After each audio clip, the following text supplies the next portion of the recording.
Hai sahabat, tahukah kamu tentang Subak yang sangat terkenal dari Bali?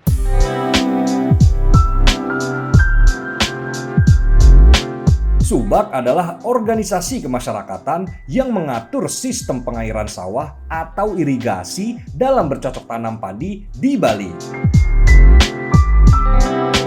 Kelestarian dan efektivitas kerja Subak menjadi bagian hidup dan warisan leluhur masyarakat Bali yang diakui oleh UNESCO. Kumpulan kelompok tani yang ada di Bali yang dinamakan Subak. Sistem irigasinya diatur sesuai dengan hasil musyawarah antar kerama Subak atau anggota Subak. Itu mungkin yang dijadikan dunia itu Subak itu nggak ada di luar Bali dan keberadaannya sudah diakui oleh dunia gitu.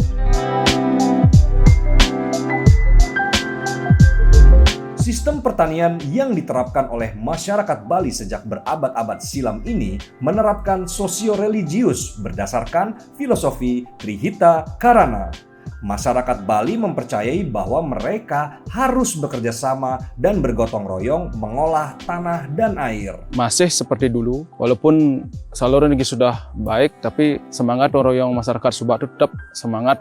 Setiap diajak gotong royong memperbaiki apa yang ada gangguan di saluran kegiatan di Subak tetap seperti biasa. Ditata secara tradisional, pembagian airnya tetap sesuai dengan yang dibagi para leluhur saat mendirikan Subak itu sendiri. Yup, betul sekali.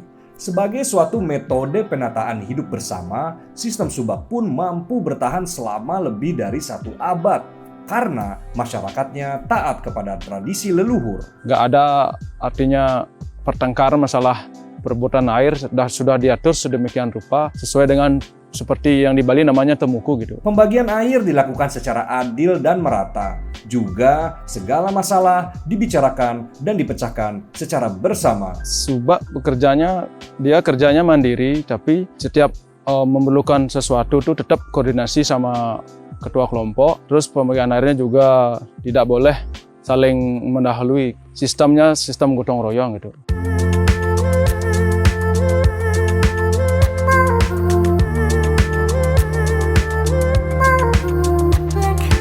Kita tepat di hulu aliran sungai Pekerisennya ini. Sistemnya dulu memanfaatkan sumber air ini untuk bisa mengaliri air ke sawah-sawah petani seperti itu. Manual dengan sistem mungkin gotong royong, sistemnya dibikinkan empelan atau bendung dengan batu atau apa, dan dibikinkan terowongan untuk mengaliri airnya ke sawah seperti itu. Toleransi pasti itu. Awalnya kan Subak itu berdiri karena ingin mendapatkan pembagian air yang tepat. Makanya timbul pembagian air sesuai dengan temuku. Jadinya kelompok tani waktu dulu tuh menyadari dari pembagian air yang diatur dari ketua kelompoknya dan diikuti, tidak ada yang mempermasalahkan hal gitu. Kelestarian Subak adalah contoh bagaimana kolaborasi masyarakat, budaya, dan pemerintah berjalan maksimal. Pemerintah melalui Direktorat Jenderal Sumber Daya Air Kementerian PUPR terus mendukung pelestarian dengan cara memfasilitasi infrastruktur jalur distribusi air yang ramah budaya dan lingkungan agar Subak Bali bisa terus abadi. Saluran irigasinya banyak yang berubah. Kalau dulu masih salurannya alami, sehingga banyak air yang nggak sepenuhnya sampai di lahan sawah gitu. Sekarang setelah perbaikan dari PU, saluran irigasi jadi baik, air sesuai dengan kebutuhan Subak, tetap sesuai dengan pembagiannya sampai di sawah masing-masing. Dia ada pintu intake namanya, di mana di sana tempat dialiri air ke saluran irigasi. Dengan pintu intake, kita bisa manfaatkan kapan keperluan airnya sebatas berapa, diatur pintunya di sana. Kalau dulu hasil panennya itu setiap setahun 2 kali, sekarang bisa 3 kali semenjak ada perubahan dari saluran yang diperbaiki itu.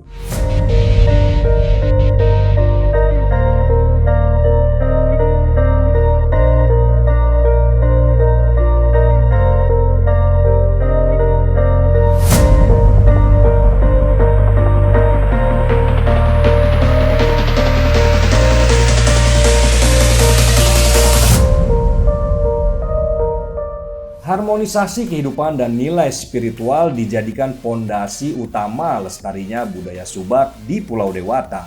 Penerapan irigasi subak sendiri mereka yakini sebagai bentuk bagian ritual ibadah untuk menjaga alam semesta. Subak itu berdiri karena adanya Trihita Karano, Paryangan, Pawongan, Pelemahan.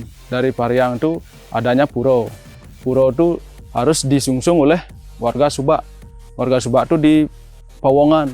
Ada pelemahnya namanya lahan pertanian, itu yang membuat Subak itu nggak bisa hilang. Makanya harus dilestarikan gitu. Karena sumber air kita yakini di Bali itu sebagai anugerah dari Tuhan, dengan sumber-sumber yang muncul dari tanah, dari sungai, anak sungai, itu kita manfaatkan, dibuatkan suatu tempat yang suci, dipakai untuk irigasi, untuk keperluan di puro, adat istiadat. Di Bali kan umumnya kebanyakan Hindu.